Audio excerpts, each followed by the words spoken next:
Diz assim o texto de 2 Samuel, capítulo 7, versículo 8. Agora, pois, assim dirás ao meu servo, a Davi: assim diz o Senhor dos Exércitos: eu te tomei das malhadas, ou da malhada, de trás das ovelhas, para que fosse o chefe sobre o meu povo,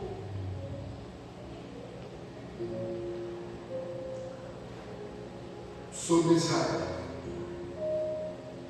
Agora, pois, assim dirás ao meu servo, a Davi: assim diz o Senhor dos Exércitos: eu te tomei da malhada, de trás das ovelhas, para que fosses o chefe sobre o meu povo, sobre Israel. 1 Samuel capítulo 10, versículo 21. Eu quero fazer um paralelo com esses dois textos.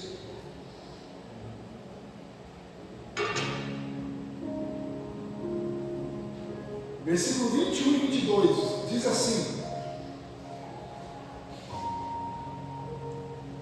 e fazendo chegar a tribo de Benjamim pelas suas famílias, tomou-se a família de Macre, e dela se tornou Saul. Irmãos, preste atenção nisso aqui. Filho de Quis. E o buscaram, porém não se achou.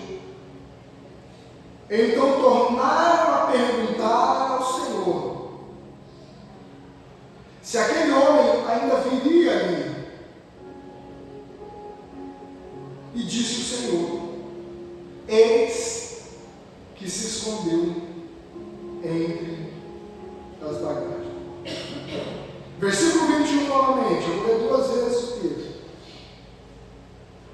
E fazendo chegar a tribo de Benjamim pelas suas famílias,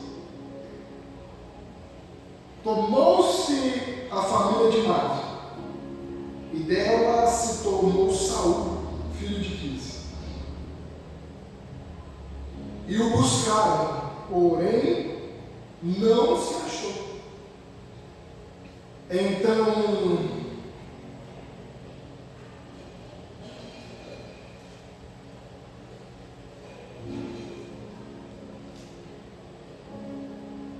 tornaram a perguntar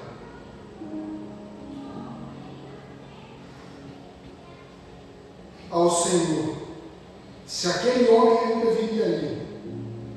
E disse o Senhor: eis que se escondeu entre as bagagens. Eu quero trazer uma palavra nessa noite. O Senhor tem alinhado o nosso coração nesses dias por intermédio da palavra. E eu quero dizer para a igreja do Senhor que nesses 10 anos pastoreando essa igreja, esse ano a gente vai completar 10 anos. A gente já fechou o primeiro ciclo de 7.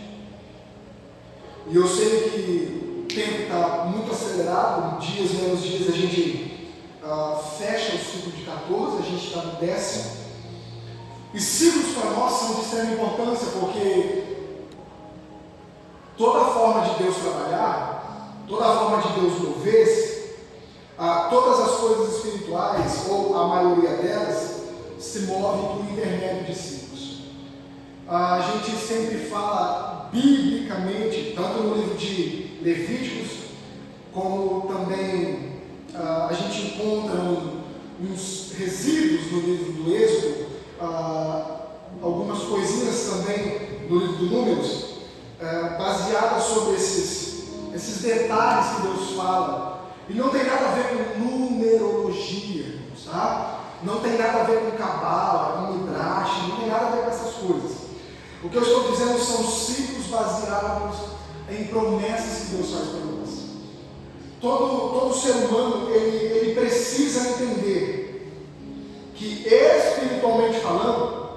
A vida ela vai se mover por intermédio de ciclos. Por isso que a gente tem o ciclo aí de 7 dias, que é o ciclo de toda a criação, descanso. Aí a gente tem um ciclo de 7 meses. O ciclo, ou um dos ciclos mais importantes, biblicamente falando, e para a nossa vida também, são ciclos fechados de 7. Raramente as pessoas fecham esses ciclos. Raramente você consegue ver uma família fechar um ciclo de 7 anos de casal. Eu falei no curso de casais aqui na quinta-feira, como é que você passou, a média do divórcio esse ano já chega a quase 500 mil. Porque as pessoas não conseguem fechar ciclos. E quando a gente fala de ciclo, a gente precisa entender que não é só cumprir um ciclo, é cumprir um ciclo amadurecendo. A gente precisa entender e amadurecer esses ciclos, porque não é só virar ano, irmãos.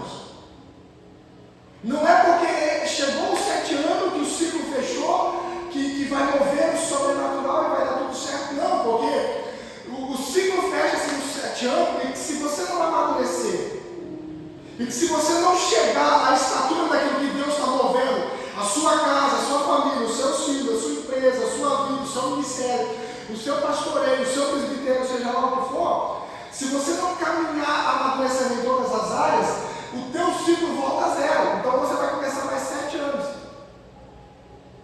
Então a gente chega no 7º ano. Por que eu falo do segundo ciclo de 14? Porque o ciclo de 15 é um ciclo muito importante. Mas eu vou falar disso no outro culto. Mas eu estou introduzindo aqui para que a sua mente ela se abra para entender que você vai precisar amadurecer muito nesses dias para fechar ciclos de 7. E quando a gente fala do ciclo de 7 anos, baseado na lei do Senhor, a gente sabe que o primeiro ano é muito bom. Em todas as áreas, irmãos, é uma glória, casamento, família, empresa, ministério, igreja, é tudo uma glória. O segundo ano também é um ano bom, não é um ano, começa já tendo uns probleminhas ali, a gente começa a ver algumas coisas que a gente já não via mais quando estávamos no primeiro amor. Mas o terceiro ano já começa a ser, a Bíblia o chama de anos de frutos amargos. Por isso que dentro de um casamento, o pior ano é do segundo para o terceiro. O terceiro ano é terrível com relacionamento. A maioria das pessoas, elas terminam a família no terceiro ano, porque o terceiro ano é complicado. E que se você passou o terceiro ano, você só vai largar e separar de você se você quiser. Porque o terceiro ano é o pior ano, irmãos. É um ano de luta, é um ano de guerra, é um ano onde Deus não vai deixar faltar nada, mas os frutos serão amargos. As coisas é difícil. A gente está vindo para a igreja nesses dias e a gente vem de uma geração, eu pelo menos pelos anos que passei na igreja, eu não fui ensinado, irmãos.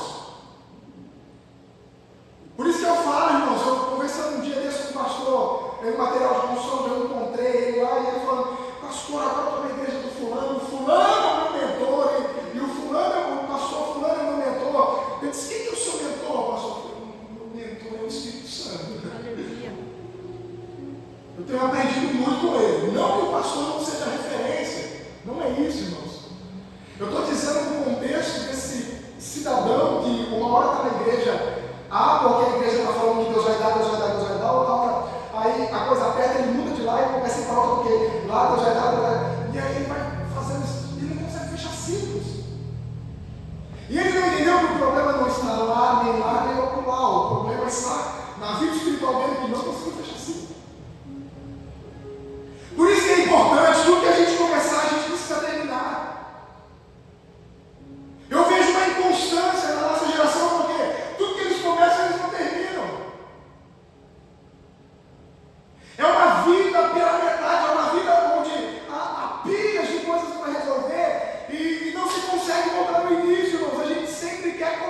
Não é alguém que está vindo do primeiro amor, aspas, Senhor, eu estou apanhando demais, eu já não suporto mais. Não, é alguém que já amadureceu e já não está sentindo tanto as pancadas que a vida está dando. Por quê? Porque Deus está te forjando, irmãos. Deus está estruturando o seu caráter, irmãos. E o nível de comunhão com que isso eleva a tua vida espiritual é muito além. Nós, seres humanos, deveríamos amadurecer ao ponto de não aceitar nada que não nos custasse tudo. É de graça? Não, eu quero. Não, é de graça? Então eu não quero.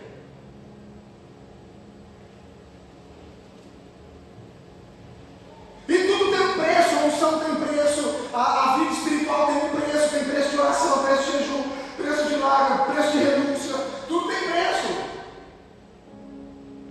Agora a gente quer alcançar as coisas de Deus sem cumprir um preço. E não pense você que nós, seres humanos, vamos cumprir a parte mais difícil do propósito, não. A parte mais fácil sobrou para nós. A parte mais difícil Ele já fez por nós, igreja. Agora é a parte mais fácil.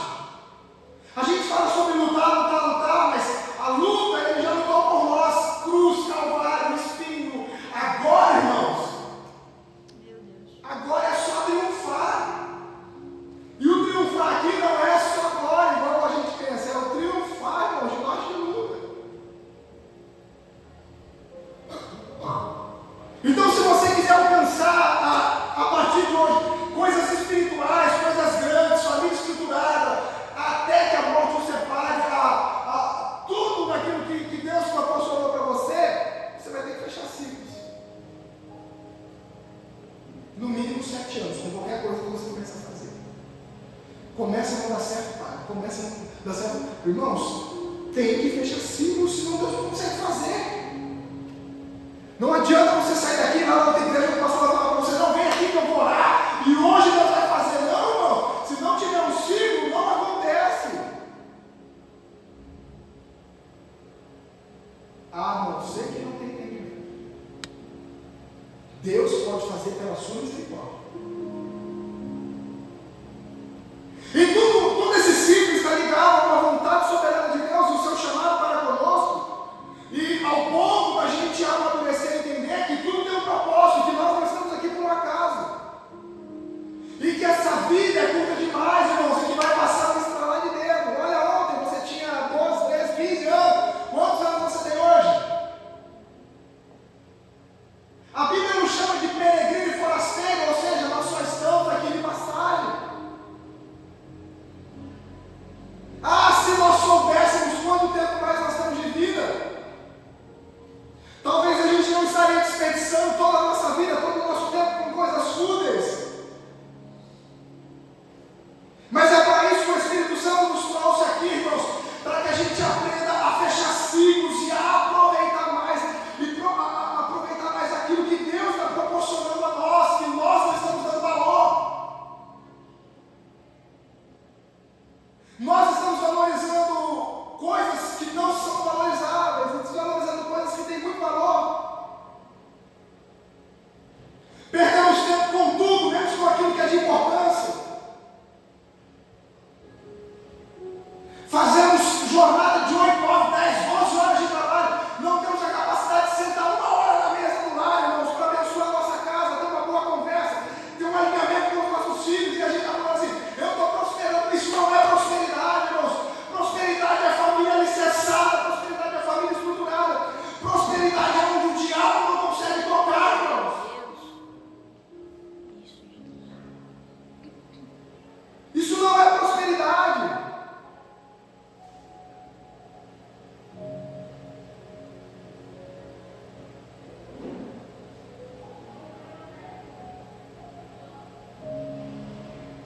Eu atendi um senhor outro dia atrás, um tempo desse. BMW, não sei o que, chácara, e 1000 metros, construindo, e piscina, e casa na cidade, casa lá no outro bairro. Nossa, pastor, estou assim, como é que está a tua família? Eu perdi a minha família, pastor. Mas eu estou prosperando. Como que alguém está prosperando, irmãos, perdendo bem maior que Deus deu?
dizer assim, amor, amanhã eu vou começar, vai ser assim. Começa, irmãos. Na segunda, vai na terça, vai na quarta já, na quinta já, na sexta.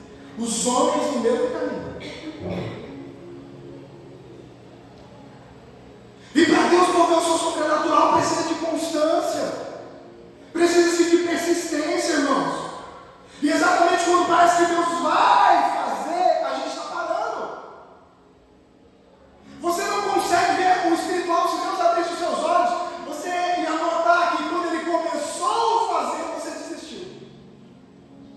Quando você começou a fazer, quando Deus começou a fazer, você estava parando. Você não tem persistência, por isso que as coisas não estão acontecendo. E Deus não trouxe você aqui hoje para só te chamar a atenção, não. Deus nos trouxe aqui hoje para trazer um fortalecimento sobre nós, irmãos. Uma constância sobre nós, um alinhamento, irmãos. Tudo que nós começarmos, a gente vai terminar. As pessoas disseram assim para mim: janeiro começaram a ler a Bíblia, todo mundo começa a ler a Bíblia em janeiro. Fevereiro já não tinha mais ninguém lendo.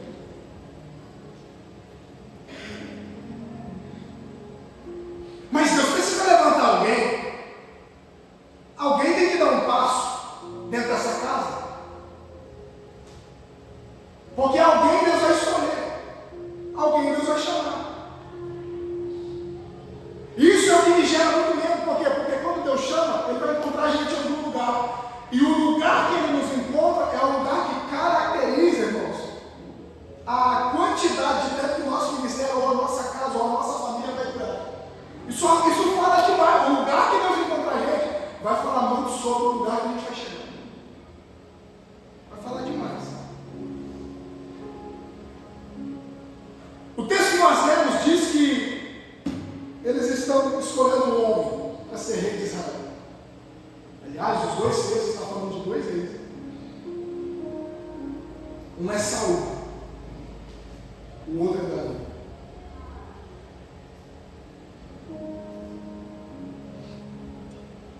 A Bíblia diz que quando a sorte caiu sobre Saul, ele se escondeu no meio das barragens.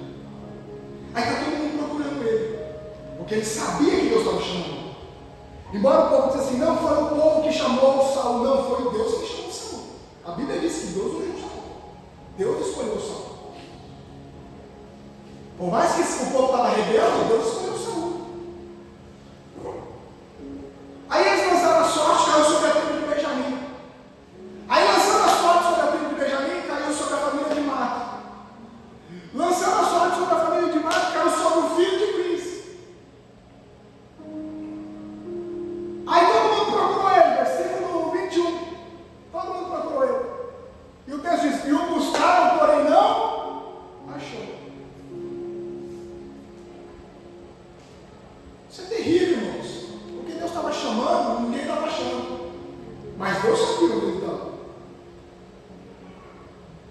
Aí o versículo 22 diz assim, e tornaram a perguntar ao Senhor. Aí eles não acharam, eles sabem que não tem resposta. Eles começaram a perguntar um ao outro, e tinha profeta ali, mas cadê o outro? Ninguém achava. Aí o que eles fizeram? Foram perguntar algo. Mas por que eles não perguntou para o Senhor antes de perguntar para as pessoas? Por que eles primeiro perguntou para as pessoas para depois perguntar para Deus? Isso é uma das piores características nossas, porque a gente só procura Deus quando a gente já procurou todo mundo.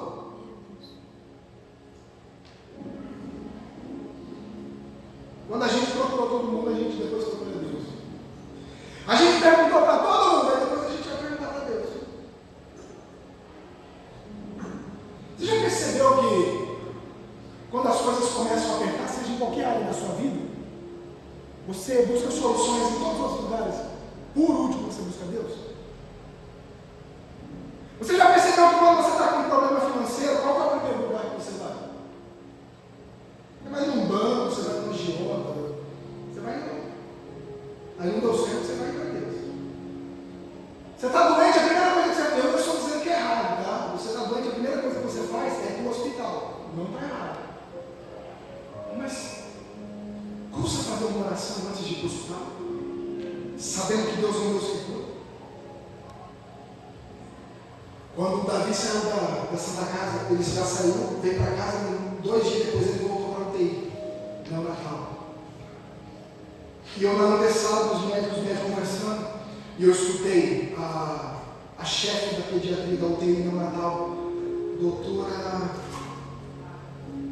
Lara, né? Quem falou? Isso, Lara, né? Isso, a Lara, isso mesmo. Eu ia falar ali, Lara, doutora Lara.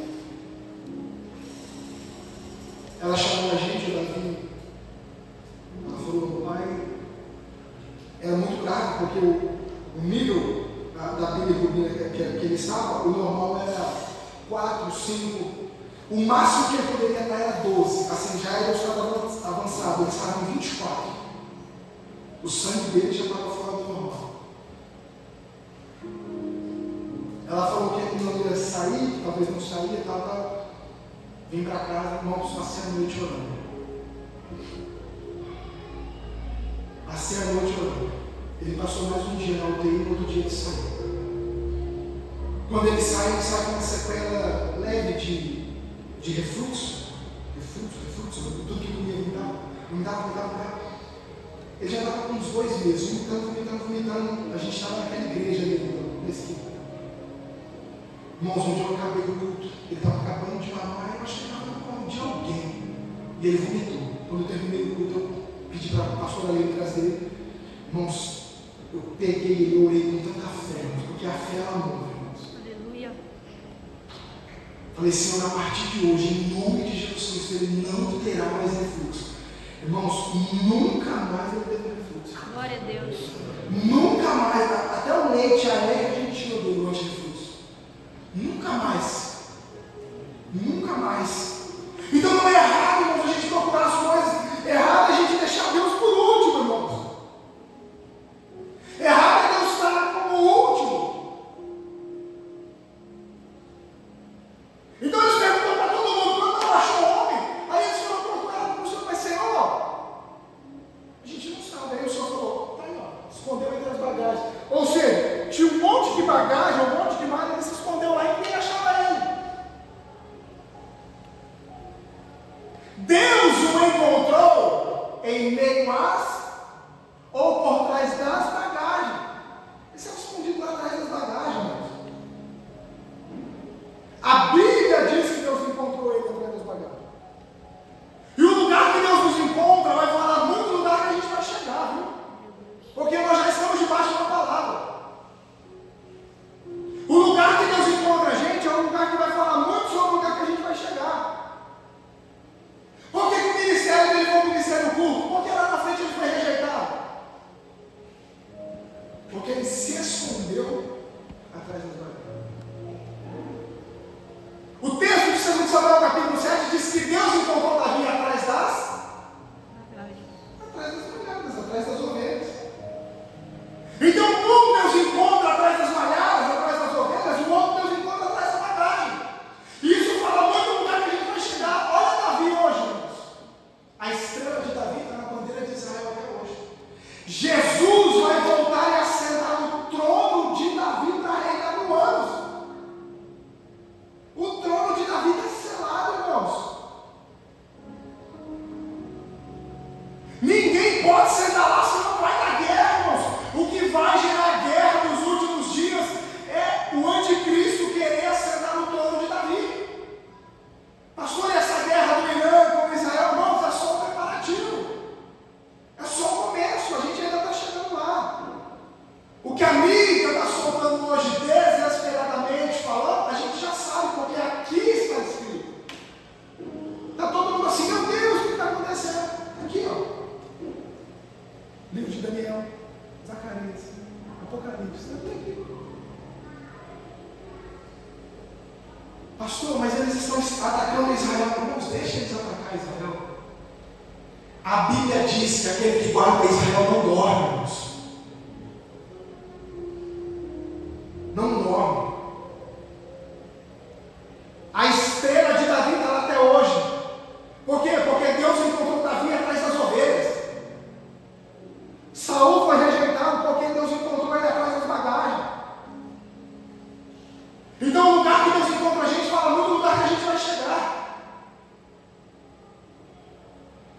Deus encontrou Davi atrás das ovelhas, trabalhando, irmãos, cuidando de ovelhas. Deus encontrou Saul atrás das bagagens. E talvez seja isso que o Espírito Santo quer falar conosco nesses dias. Por quê? Porque nós estamos indo para a igreja nesses dias e nós sabemos a nossa responsabilidade no reino de Deus. E todas as vezes que Deus está te chamando nesses dias, Deus não está encontrando você atrás das ovelhas. Deus está encontrando vocês atrás das bagagens.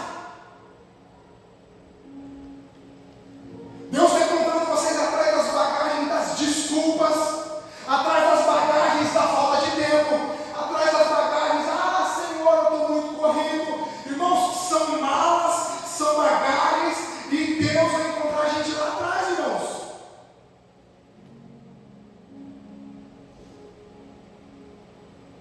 O lugar que Deus te encontrar vai falar muito do lugar que Deus vai te levar.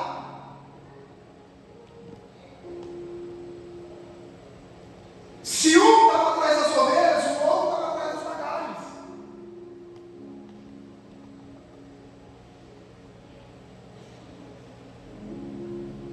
Por isso que a nossa vida espiritual não consegue ser uma vida tão longa assim, porque todas as vezes que Deus encontra a gente, Deus não encontra a gente atrás das ovelhas, Deus encontra a gente atrás das bagagens.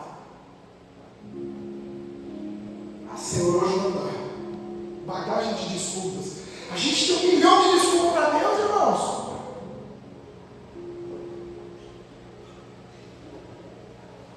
Senhor, hoje não vai dar tempo. A gente tem tempo para tudo, menos para Deus. Senhor, eu estou muito corrido.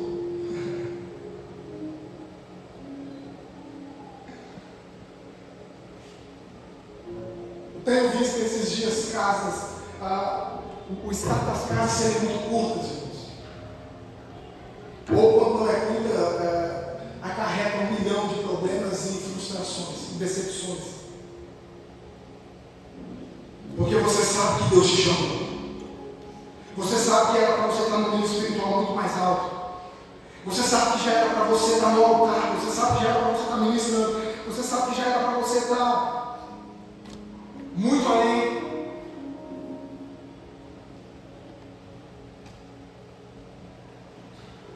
Deus, por intermédio da vida de Saul, queria alcançar mais alguém, mas Saul se escondeu atrás das bagagens. Saul teve 1 milhão de desculpas. Deus, por intermédio da sua vida, precisa alcançar alguém, mas as desculpas estão falando mais alto. A falta de tempo fala mais alto. A sua correria fala mais alto.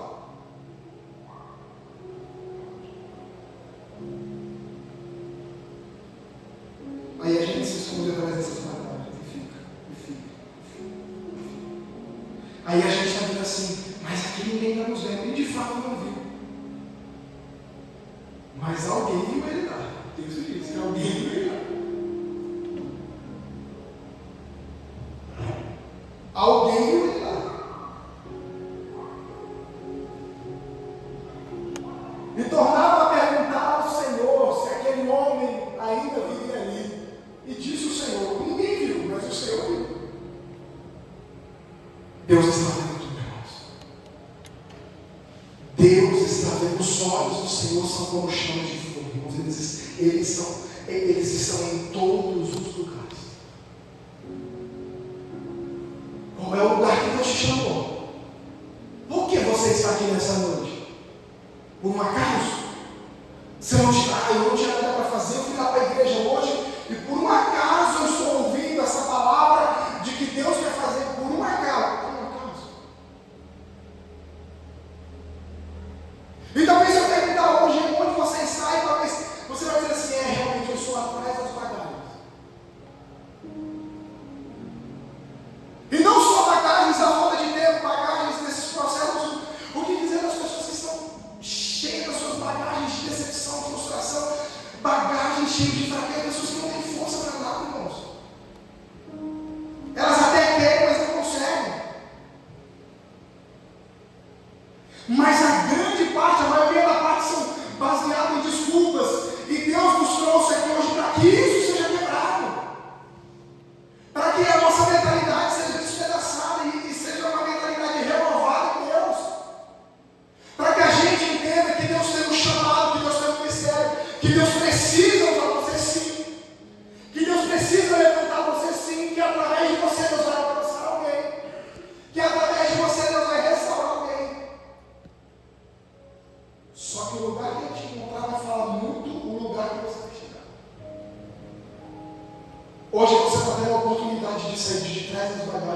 e se posicionar.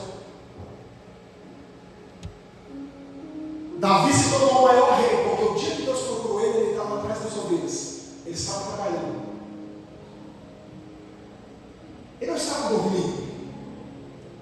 Eu fico vendo as pessoas assim, nossa, pastor, eu tenho um sonho.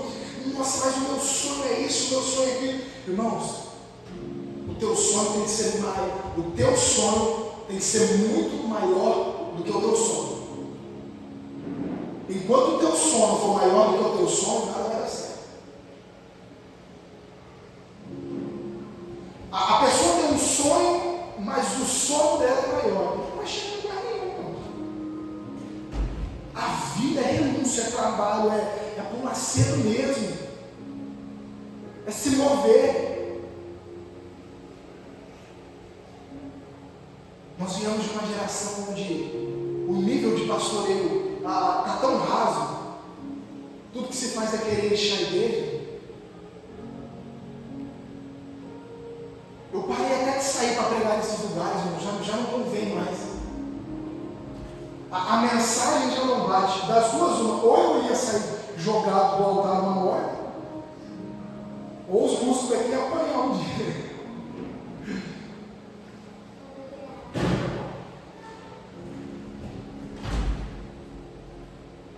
Deixa eu dizer uma coisa para você. Deus vai te encontrar, meus irmãos. E onde Ele vai te encontrar? Deus vai encontrar você hoje. Onde que Ele vai te encontrar? Aonde é que você está para Ele te encontrar hoje? Pastor, não é eu que vou ter um encontro com Deus, não. É Deus que vai ter um encontro com você. Aonde você vai estar? A Bíblia diz que Deus descia para encontrar com Adão no jardim. Não era Adão que subia, era Deus que descia. Eu quero falar como pastor nessa noite e dizer para você, gente, está na hora de amadurecer. Está na hora de dar um passo de firmeza.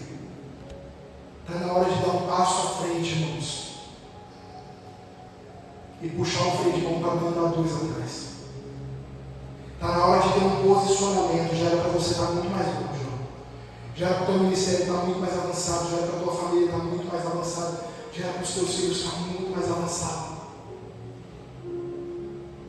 Já era para todas as suas coisas que estão ao seu redor estar muito avançado. Mas você insiste em fazer do seu jeito.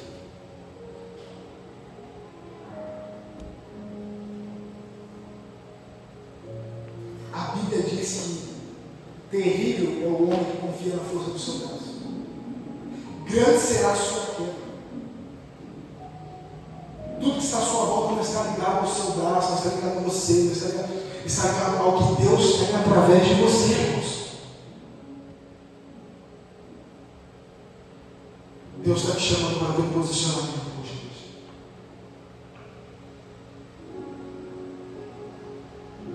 Eu estou te orientando a Deus não te encontrar atrás das bagagens. Olha a sua vida, eu vou partir para encerrar aqui. Olha a sua vida hoje. Olha a sua vida espiritual, olha a sua família, olha a sua vida hoje. Qual é o nível que ela está?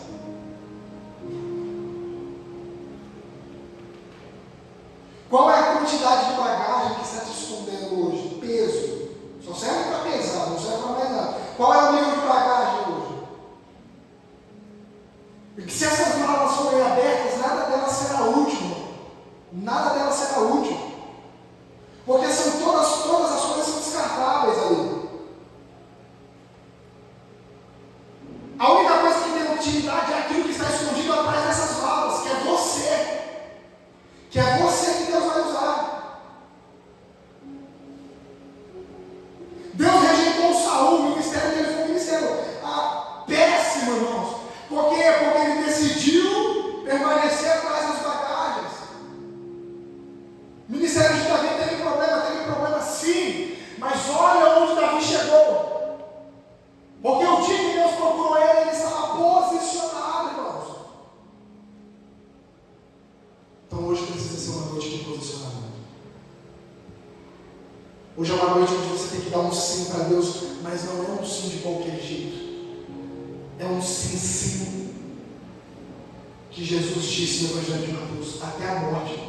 Meu Deus. Está na hora de dar um sim. Está na hora de dar um passo e não voltar mais atrás. Entra anos saindo a mesma coisa, entra anos saindo a mesma coisa, entra anos saindo. Está na hora de dar um passo, igreja. Família, ministério, presbitério, igreja, louvor, estrutura.